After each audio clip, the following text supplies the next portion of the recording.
So let's start with this. So Akira Toriyama is dead at age 68, which sucks. That's young, but as I understand it, it's not uncommon for manga artists. Oh, really? To pass quite early because they get overworked.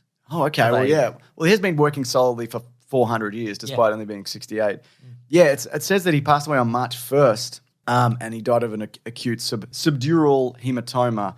We don't know, like, in relation to what. That can be head injury related. Like, we don't know. That's the only information at the time of recording. It could be as a result of his nemesis punching him through a mountain range. Oh, my God. And then when he comes out the other end of the mountain range, his nemesis is there, and he blasts him with a huge laser into the core of the earth. Maybe that's what did it to him. Could you name the laser that it was doing? Potentially? No? No? You're not a fan? No. Okay. But you recognize his influence, no doubt. Absolutely. Yeah. Well, you've been a huge fan of Dragon Ball and Dragon Ball Z for a long time. I mean, I wouldn't say huge fan because there are people who would be like, well, I'm a much bigger fan. Ah, I see. I came to Dragon Ball. But then you could just say you're a much bigger fan. That's true. I could. And then they could say they're a bigger fan. Yeah. And then it would go on, and then you could shoot giant lasers at each That's true. We could do that. Of just a generic branded laser. Yeah. Well, I could talk a bit about like how I got into this in particular, but just a bit of background, which is absolutely not going to do like the influence that this guy had justice. But he started as in advertising. He was a poster designer, and he quit at 23. He was like, I don't like doing this, and I'm turning up late. It's not very fun in this ad agency. So he had like some minor success with some manga. He did something called Wonder Island, and another thing called Dr. Slump, and I think he did a sequel to Wonder Island also. But they were known and popular-ish, but they didn't take off. And then he started Dragon Boy in 1983, which became Dragon Ball in 1984.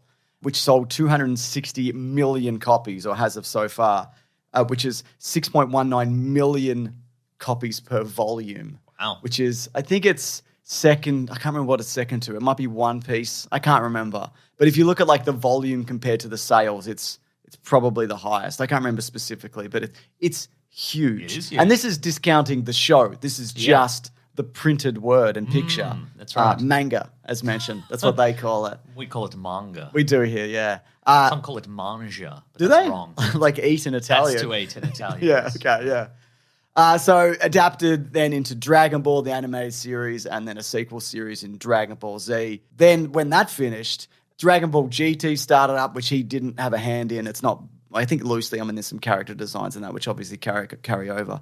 But that was not based on the manga, and he had, as mentioned, little involvement in. And then it resurged again in 2015 with Dragon Ball Super, and there's been multiple movies in that since, which are still happening. Of course, Dragon Ball Evolution.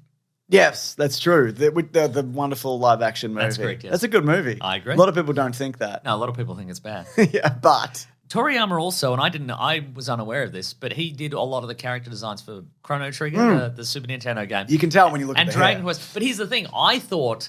They borrowed. Yeah, I just assumed it was kind of just the style of the time. Yeah, right, yeah. Which I think it certainly was. Yes. Because his influence sort of made that the kind of default JRPG design, which is incredible. And I've always loved those designs. I didn't know he was behind those. Yeah.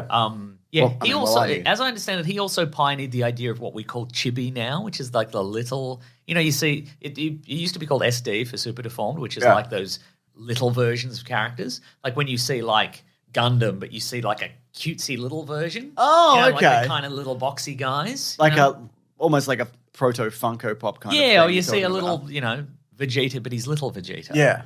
Not like a baby. No, but he's like, yeah. Okay, cool. I didn't know. I didn't know that actually. Yeah. Well, now you do. He's also That's some news you can use. I'm happy to use it. I mean, he's so many people's introduction into manga or anime or both. And as you mentioned, like the imagery that he used, it's carried over into so much stuff. The characters have become iconic, like the battles. And if you look back at a lot of that in animation, it's very basic and small movements and, and a lot of pauses and all that kind of thing. But I just remember when I first saw it, I would think I was 16 or 17, I can't remember. And I was going to my summer job, which I hated. And every morning I'd watch this episode of Dragon Ball, and it was in like the start of the Cell Saga. And at the start, I'm like, I don't know what this is. Like I've kind of vaguely heard of it, and it just drew me right in. I'm like, this is incredible. Have you seen? I don't know if you've seen the Cell Saga. I mean, it goes forever. All of it goes forever. It's just amazing. Like I just loved it. And you know what I saw a lot this week? It was a lot of people on Twitter saying stuff like, "I was going to give up on this thing." Yes. But then I thought to myself, would Goku give up? And he wouldn't, so I didn't give up. Well, he'd die. Sometimes he'll die and come back. Right. Well, but that's not giving up. Yeah. No, you're absolutely right. Who was it? There was a teenager who got stung by a bunch of bees. I think there was a story. Oh, yeah, I remember that. And he was stayed alive by trying to channel the spirit of Goku. Yeah, exactly. When it obviously works. So that's awesome. Probably modern medicine helped a lot. Yeah, that also definitely played a part. But, there's been spin-offs and movies, live action and otherwise. The animated movies still do incredibly well. I can't remember the name of the last one. Superhero was the last one. One, but that did, they always just land, really, really well, around the world. Video games, Budokai. Budokai 3 That's in particular. That's a game we played a bunch of times. We broke a number of controllers. Yeah, playing that game. I love that game so much. I think it's such an incredible fighting game, but I'd love to have another one. But for people who don't know, it's a 2D fighting one, but there's other ones. There's 3D arena ones, but that's my favorite one. But just amazing stuff, genuinely. And I don't know what this means for the series. I think people, I think on the whole, are pretty happy with Dragon Ball Super, but I wonder, is this going to be the end of it? I would say it's very unlikely. This will be, I don't know, taken in any number of directions. I mean, they already did that with GT. Yeah. Before he passed away. But and I think, the influence of this guy, even if you don't know it, you would have seen its influences or recognized the imagery. And it's also, I can't remember who I saw say this, but it kind of, it unites a lot of people from just different parts of the world, different, whether you're rich or poor or whatever. It's one of those properties that just brings anime fans and bodybuilders. That's right. And so on and so forth. They're often the same. Yeah, one of the same. Yeah. But notably sort of a recluse in the last few decades, I think. So yeah, absolutely. Well, I mean, again, incredible influence, incredible work. That makes me want to go back and watch a bunch of this or even read some of it, which I haven't really done. Or at least play that game. Yeah, sure, absolutely. Which or I watch still it on have. YouTube. No, I want to play it. I want to play it, great. Mason. I still have my PlayStation 2 and probably a working controller that we didn't break. Yeah. Yeah, good stuff. I just have a little, because he used to do little autobiographical cartoons of himself, and there's one that always struck me. It's a picture of him, and it says, "This is me in paradise." He used to draw himself as a little guy with a gas mask, so you couldn't see his face. Right. But it just says, "This is me in paradise," and he's sitting at a desk, and he's got cola, crackers, a cigarette, model car, and a dirty magazine.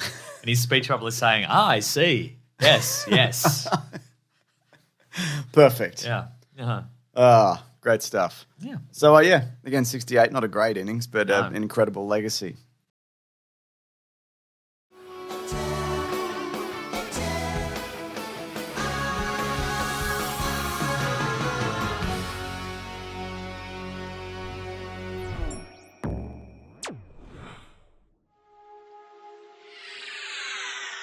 Goodbye, my friend.